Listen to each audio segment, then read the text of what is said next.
გამარჯობა. დღეს ვისაუბრებ ციფრულ დაღლილობაზე და იმაზე, თუ რატომ იქცა ეს ჩვენი ცხოვრების ფონად. როგორ მოხდა, რომ ადამიანების დიდი ნაწილი გამუდმებით დაღლილია და თითქოს დატვირთვისა და კონკრეტული მიზეზების გარეშე.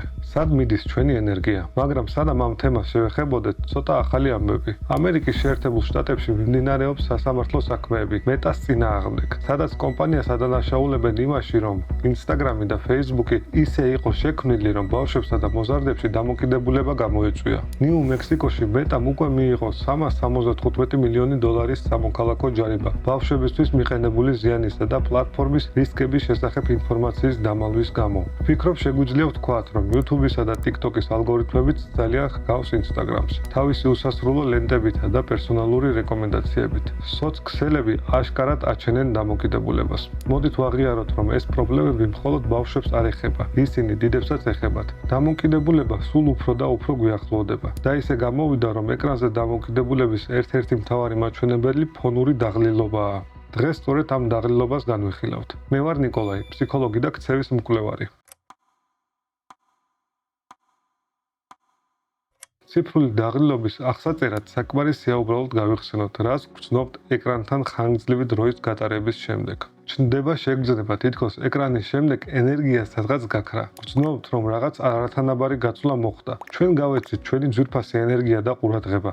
სანაცვლოდ კი მხოლოდ წამიერი და უსაფუძვლო ემოციები მივიღეთ. ციფრული დაღლილობა ეს არის გამოფიტვის შეგრძნება ეკრანთან ხანგრძლივი კონტაქტის შემდეგ. ძალიან ხშირად ასეთი დაღლილობა ცხოვრების სხვა სფეროებზეც გადადის. მუდმივი დაღლილობა ნელ-ნელა ყოველდღიურ ფონად იქცევა და სულ უფრო და უფრო ხშირად გვიწევს შინაგანი რესურსების ძებნა. თითქოს ორგანიზმი ენერგიას კრედიტით იღებს. სინამდვილეში ესეთი მდგომარეობა კი უკვე ტენდენციაა. რაც უფრო მიმზიდველი ხდება ტექნოლოგიები და რაც უფრო ადვილი ხდება სიამოვნების მარტივად მიღება, მით უფრო მეტია დაღლილი ადამიანების რაოდენობა. იმისათვის, რომ დაღლილობის ეპიდემიის არსებობაში დავრწმუნდეთ, საკმარისია ყურადღებით დავაკვირდეთ ჩვენს ირგვლივ არსებულ ადამიანებს, ხშირად კი საკუთარ თავსაც. თუ დღეში ერთხელ მაინც გვაქვს ციფრული გადაღლილობის და გამოფიტვის ეპიზოდი, ესე იგი გვაქვს ეკრანზე დამოკიდებულების სერიოზული რისკი. ერთის მხრივ ასეთი დაღლილობა უბრალოდ ფონად აღიქმება. თითქოს სანერვიულოც არაფერია, მაგრამ მეორე მხრივ ის ნელ-ნელა გროვდება. ერთხელ კი უცებ მივხვდებით, რომ თითქმის მუდმივად დაღლილები ვართ და ამას აშკარა მიზეზიც აღარ აქვს.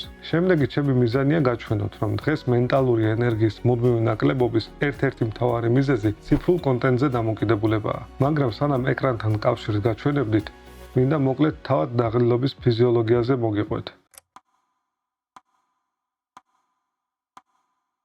მნიშვნელოვანია გავიგოთ, რომ დაღლილობა პირველ რიგში ორგანიზმის ბუნებრივი რეაქციაა, რომელიც შინაგანი რესურსის დაზოგვას ემსახურება. ორგანიზმი ფიზიოლოგიურ დონეზე მართლა იფიტება, საჭირო რესურსების დიდ ნაწილს ხარჯავს და სპეციალურად ანელებს პროცესებს, რათა დარჩენილი რესურსი შეინარჩუნოს. ძირითადად აქ მონაწილეობს 4 ტიპის სისტემა: ნერვული სისტემა, ჰორმონალური სისტემა, იმუნური სისტემა და კუნთოვანი სისტემა.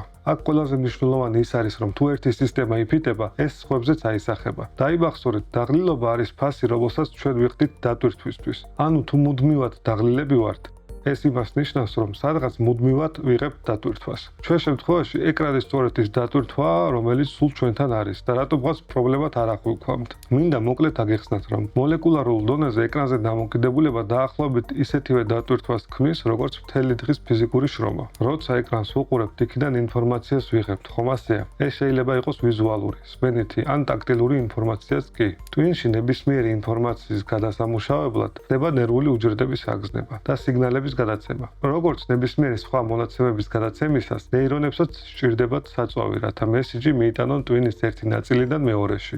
ეს საწვავი არის ATF-ის მოლეკულა, ადენოზინ ტრიფოსფატი, რომლის ფუზესაც 3 ფოსფატური ჯაჭვი ქმნის. როცა უჯრედებს შორის ინფორმაცია გადაიცემა, ეს მოლეკულა იშლება, კარგავს ერთ ფოსფატურ ჯგუფს და გადაიქცევა ADF-ად, ადენოზინ დიფოსფატად. ამ დროს კი გამოიყოფა ენერგია, რომელიც ნეირონებს შორის სიგნალის გადაცემას უზრუნველყოფს. ხანდახან მაღალი დატვირთვის დროს ერთი დაშლა საკმარისი აღარ არის და მოლეკულა კიდევ ერთხელ იშლება. კიდევ ერთ ფოსფატურ ჯგუფს კარგავს და გარდაიქმნება AMF-ად, ადენოზინ მონოფოსფატად. თუ დატვირთვა გრძელდება და სისტემა აღდგენას ვერ ასწრებს, AMF-იც იშლება და რჩება მხოლოდ ადენოზინი. სწორედ ცალკე აღებული ადენოზინი არის დაღლილობის მოლეკულა. ანუ როცა დაღლილები ვართ, ადენოზინის კონცენტრაცია გვაქვს გაზრდილი. ATF-ის ბრუნვა უწყვეტი პროცესია, მაგრამ როცა დატვირთვა ძალიან მაღალია და სისტემა აღდგენას ვერ ასწრებს, გროვდება დაღლილობის მოლეკულა ადენოზინი და ჩვენ ვგრძნობთ გადაღლას. ძვირფასო მაყურებელო, მინდა კიდევ ერთხელ შეგახსენოთ, რომ ეკრანიდან მიღებული ინფორმაციის მოცულობა, რომლის აღქმასაც ყოველდღე ვცდილობთ, არ არის ჩვენი ბიოლოგიური ნორმა. მისი მოცულობა ბევრად მეტია და ჩვენი აღქმის პროცესები შესაძლებლობების ზღვარზე მუშაობს. კიდევ ერთხელ გავიმეორებ. ჩვენ ვცდილობთ იმაზე მეტი ავიღოთ, ვიდრე შეგვიძლია წავიღოთ და ამის გამო ორგანიზმი ნელდება, ანუ ვიღლებით. მაგრამ თუ ვიცით, რომ ვიღლებით, მაინც რატომ ვიქცევით ასე? ქცევა ძალიან საინტერესო თემაა. ერთის მხრივ მისი საშუალებით შეიძლება იხსნას მთელი ცნობილი ფიზიკური სამყაროს კანონზომიერებები. მეორეს მხრივ კი სწორედ ის არის ჩვენი მთავარი შეზღუდვაც. ეკრანზე დამოკიდებულებაც ასეა. ჩვენ შეგვიძლია ავხსნათ დამოკიდებულების ყოველი პუნქტი, მაგრამ ქცევაზე ზემოქმედებისთვის ეს საკმარისი არ არის. ამბობენ დღეს სიტყვა ნარკომანის გამოყენება არაეთიკურია, მაგრამ მე მაინც ვიტყვი, რომ დედამიწის მოსახლეობის ნახევარზე მეტი უკვე ნარკომანია. რატომ? იმიტომ, რომ ეკრანზე დამოკიდებულებას აქვს ადიქციის თითქმის ყველა ნიშანი. გვაქვს პროცესისადმი ძლიერი მოთხოვნილება, კარგავთ კონტროლს, ჩნდება გაუქმების სინდრომი. დოზა, ანუ გატარებული დრო იზრდება და რაც მთავარია, დიდი ხანია ზიანს ხვდებით, მაგრამ ამის აღიარება გვიჭირს. დიახ, მთავარი გასაღები ქცევაა. მხოლოდ იმის ცოდნა თუ როგორ მუშაობს ეს ყველაფერი საკმარისი არ არის, თუ ქცევაზე არ ვიმოქმედებთ. საჭიროა ქცევის ნაბიჯ-ნაბიჯ შეცვლა და ეს არაა სწრაფი პროცესი. ყველა ადამიანის ქცევა ინდივიდუალურია და რაც უფრო ადრე დავიწყებთ ამაზე მუშაობას, მით უკეთესი. ეს გვეხება ჩვენს შვილებსაც და ჩვენს გარემოცვასაც. მოკლედ, მადლობა რომ მისმენდით. ამ საკითხზე შეგიძლიათ მიიღოთ უფასო კონსულტაციები ჩემთან. ამისათვის საჭიროა მონაწილეობა მიიღოთ ჩემს კვლევაში და შეავსოთ ფორმა, რომელსაც ბმულის სახით ქვემოთ აღწერაში იპოვეთ. ყველაფერს საუკეთესოს გისურვებთ.